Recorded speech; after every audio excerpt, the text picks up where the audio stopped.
Hello, students. This week we're going to be talking about the entirety of industrialized warfare. A lot to do in one week, but I want to take you through a few things of the revolution in military innovation. This is specifically focused on Jeffrey Herrera's piece, but I really want to bring a few things home because I think it's one of the most powerful pieces for you to see the way in which technology and society interact.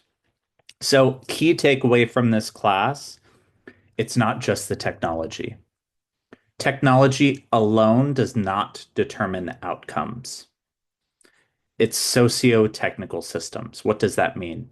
You cannot have one without the other. Society and humans invent the technology, and then with that technology, humans make meaning, and it opens up new conditions of possibility for what is feasible, especially in warfare. Again, what does that mean? Different countries with the same technology can have different outcomes based on certain assumptions that they make about that technology. So, what you see here in the case of Germany is not just a technological revolution, it is a revolution in the conceptual, organizational, and technological possibilities for Germany. So let's dive a little bit deeper into this example. I think it's one of the best that we will explore in the class.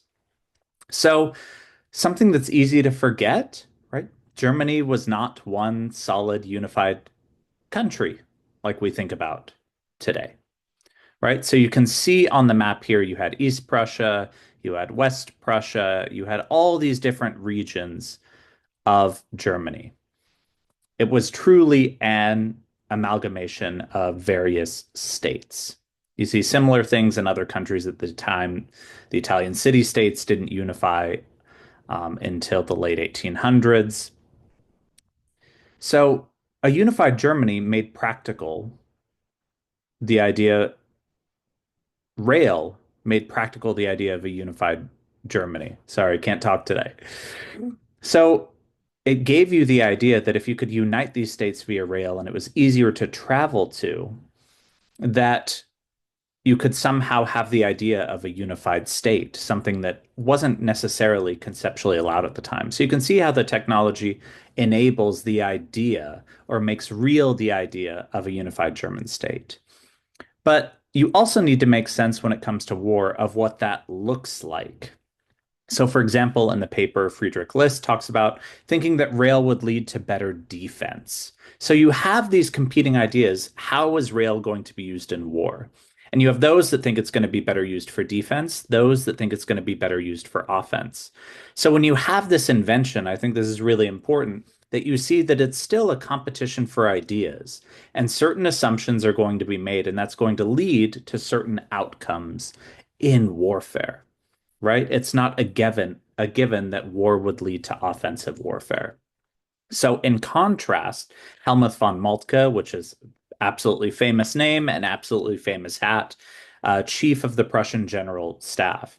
He had the opposite idea of Friedrich List, right? He said that with the rail system, the advantage is in offense. It allows you to mobilize fast and efficiently. So there's this idea that rail keeps armies separate before battle. And if you time it properly and correctly, you can bring them together perfectly to maximize military potential, right? You didn't have to spend days and days marching forward, getting your troops tired, moving supplies, etc., only to get there, be exhausted, camp out, and then wait for the battle to ensue. No, if you time it just right, you can have the troops well rested, unloading off the train, ready for battle nearly immediately.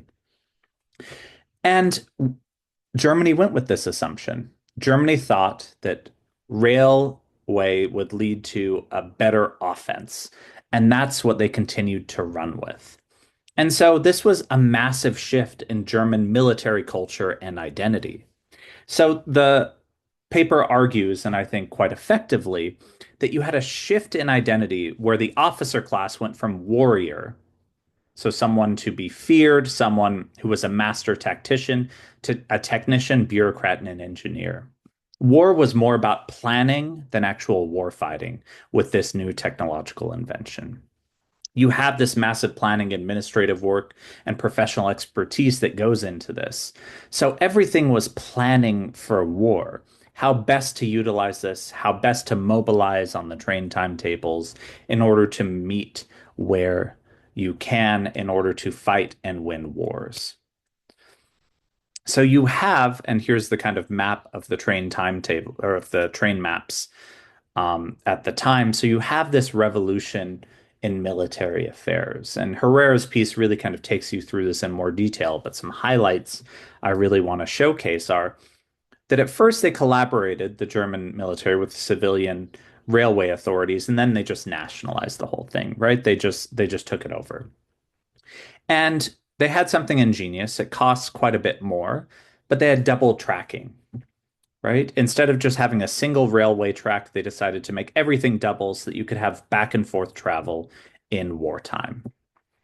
But it wasn't just a railway invention that was powerful for war. You also had the invention of the telegraph, which was critical to manage railway traffic. So you would see what looked like a telephone pole or a telephone line running along the railways, but it was actually a telegraph line. So you have this technological revolution, but you also have a revolution in information and communication that became essential for future wars. So you have what is known today as a revolution in military affairs. You have a simultaneous RMA of industrial revolution, the power of the locomotive. You also have information technology, the ability to communicate quickly across vast distances. You have this revolution in the officer class, moving from warrior to technician into the planning and preparation for warfare based on the possibilities of these new technologies. And I'm not going to go into the rifle here because I think it's interesting. Maybe for some of you, not quite as interesting for me as the railroad. But there's also what you can see other countries doing at the time is this failure to adapt. Because very quickly, railroad proliferates, right? It's not a secret technology. It was a civilian technology. How is it going to be used to war? Right? The Austrians, for example, had an officer corps and the emperor himself. They were ideologically committed to older tactics. In France, they held on to Napoleonic era bayonet charges and lacked training with new rifles.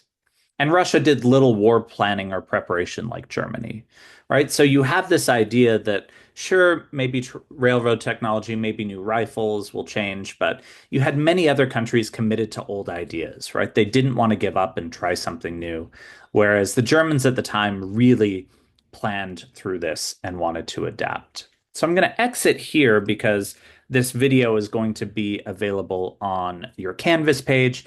But this is a really interesting piece by historian A.J.P. Taylor, very, very old school, that talks about the planning for World War I, the way in which the railroad timetables planned the war specifically, and especially why these assumptions by von Moltke and others led to the way in which Germany engaged in war, both in World War I and World War II. Right? There was this idea that you could plan war perfectly, you would plan it down to the minute, but once you executed it, it could not be changed. And as a matter of fact, the German timetables had them traveling straight through Belgium into France, right? So the idea was you would arrive quickly. So it allows for this kind of speed or accelerated war that you saw in World War I by the Germans, and then continued in World War II with their blitzkrieg tactics. All of these were done by a debate and discussion early on about what these new technologies would mean for warfare. So I want to stop there for today. Because I want to give you a chance to go through. We're going through a lot on industrialized war, on science fiction in the interwar period, on World War I and World War II, which again, we can't do adequately in 1 week. So a lot of kind of short clips. And I want you especially to pay attention to the history of bombing book, looking at the kind of firebombing of Dresden, of Hamburg, of Tokyo, and this idea, the difference that you see in kind of bombing tactics in World War II between the British and the Americans against the Germans, as well as the Americans versus the Japanese, and kind of explore that understanding. So I'm going to go ahead and leave it there for this week. You've got a lot to go through. I hope you enjoy it. We'll see you all next week.